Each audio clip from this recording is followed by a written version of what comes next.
warahmatullahi wabarakatuh.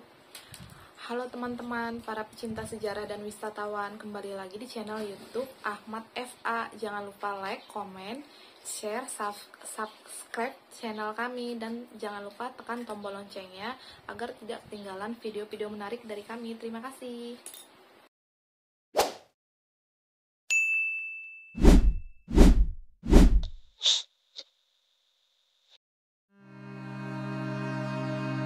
Assalamualaikum warahmatullahi wabarakatuh.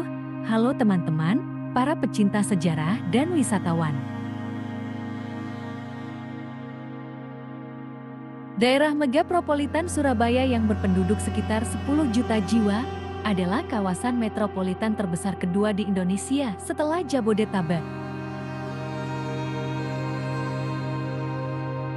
Surabaya dan wilayah Gerbang Kertosusila dilayani oleh sebuah bandar udara, yakni Bandar Udara Internasional Juanda di Kabupaten Sidoarjo yang berada 20 km di sebelah selatan kota.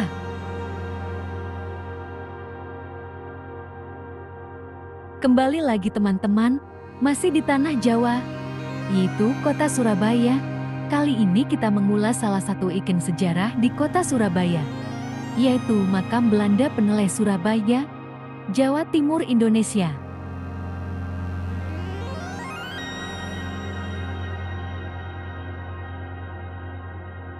Sebuah kompleks pemakaman tua di Kelurahan Peneleh ini berada Kecamatan Genteng, melengkapi bukti sejarah bahwa kota Surabaya, Jawa Timur, pernah menjadi pusat pemerintahan Hindia Belanda di abad yang lalu.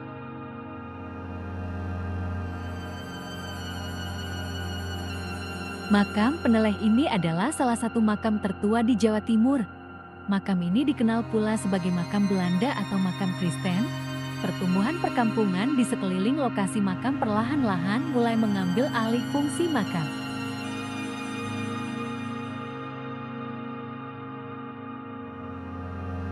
Makam Peneleh ini dihuni tidak kurang dari sekitar 15.000–25.000 jasad warga Eropa di Jawa Timur, khususnya Surabaya. Mereka tidak hanya orang Belanda saja, melainkan dari Jerman, Inggris, Italia, Armenia, Prancis, Belgia, Austria, Swiss, Norwegia, dan lainnya.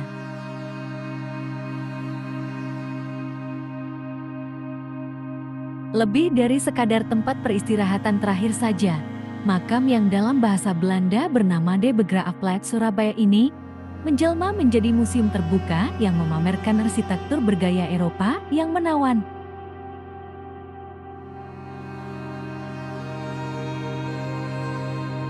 Nisan-nisan bersejarah dengan ukiran indah dan cerita di baliknya menjadi daya tarik utama. Disinilah pengunjung dapat menapaki jejak Gubernur Jenderal Hindia Belanda, pejabat tinggi kolonial, hingga para bangsawan yang pernah berkuasa di Surabaya.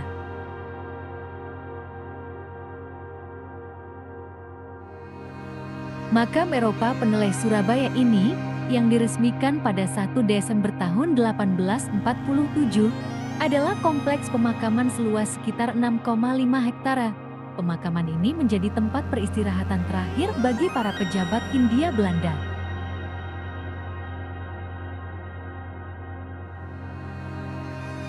Tak terkecuali warga Eropa dari berbagai negara seperti Swiss, Norwegia, Belanda, Jerman, Inggris, Italia, Armenia, Prancis, Belgia, hingga Austria. Setiap nisan di makam ini masih menunjukkan desain klasik dan artistik, mencantumkan biografi singkat dari orang yang dimakamkan, meski tertulis dalam bahasa Belanda sampai sekarang.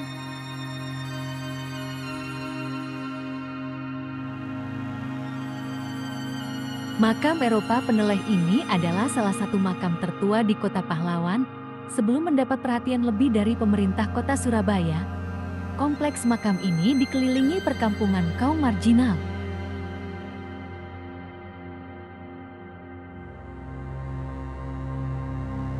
Makam Eropa Peneleh ini menampung sekitar 33.000 jenazah, termasuk yang hanya tersisa abunya saja setelah dikremasi.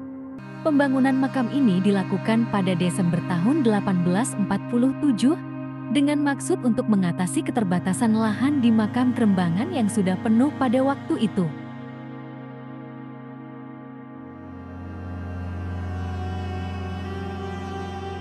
Sebagian besar yang dimakamkan di sini adalah pejabat, bangsawan, atau orang-orang berpengaruh pada zamannya yang ditandai dengan tulisan di nisan atau marmer, beton, atau baja murni berkualitas tinggi yang masih dapat dibaca meski sebagian telah rusak.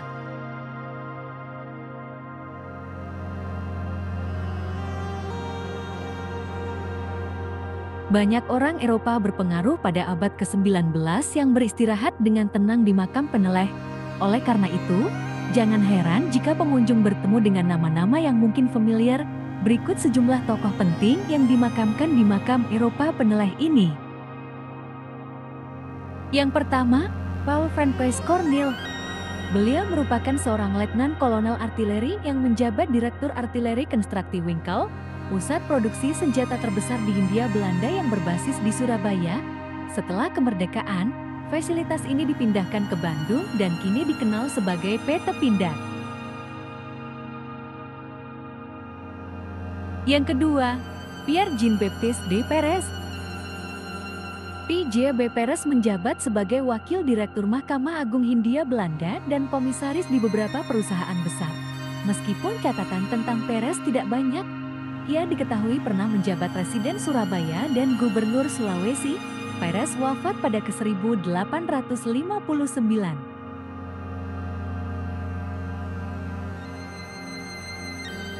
Yang ketiga, Johannes Curtian. Ia adalah seorang fotografer terkenal pada masanya. Banyak foto-foto masa lampau Indonesia yang beredar di internet saat ini merupakan hasil jepretannya. Bahkan ia pernah memiliki sebuah studio foto di Surabaya. Curtian meninggal dunia pada ke-1903.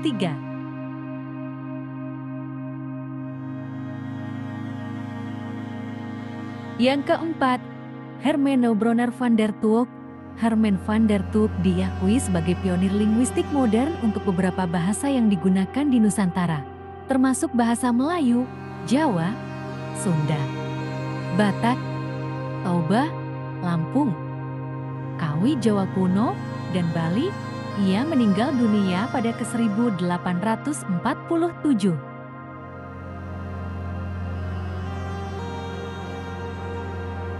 Yang kelima, Peter Merkus. Merkus merupakan Gubernur Jenderal Hindia Belanda ke-47. Ia menjabat selama 4 tahun, yaitu mulai 1841 hingga ke 1844. Peter Merkus mengembuskan napas terakhir pada ke 1844.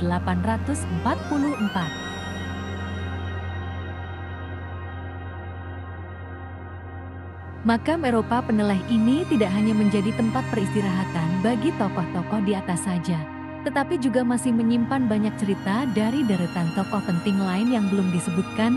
Mengunjungi makam ini adalah perjalanan melintasi sejarah, di mana setiap nisan menceritakan kisah tersendiri tentang masa lalu yang kaya dan beragam.